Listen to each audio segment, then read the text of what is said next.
chronique du patrimoine.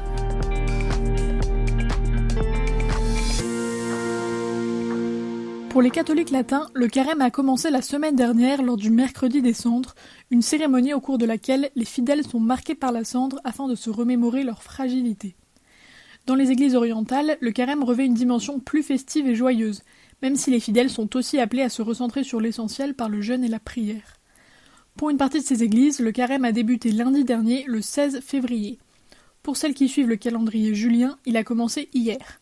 Ce premier jour de carême est appelé lundi pur dans les églises de tradition byzantine. Mais ce temps est précédé par le petit carême ou pré-carême, une période de 4 semaines au cours de laquelle les fidèles s'orientent progressivement vers le jeûne. Ce temps commence par le dimanche du publicain et du pharisien et se clôture par le dimanche du pardon, un jour où chacun est invité à demander pardon pour ses fautes. Chez les maronites, ce jour est appelé dimanche gras.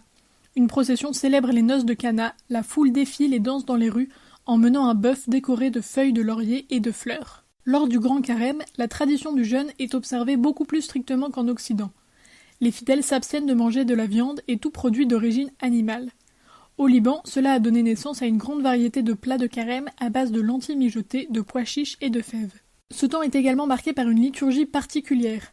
Dans la tradition byzantine, la liturgie est rythmée par plusieurs prières, comme les grandes complies, l'hymne akatiste et la liturgie des dons présanctifiés, qui expriment l'attente et la pénitence.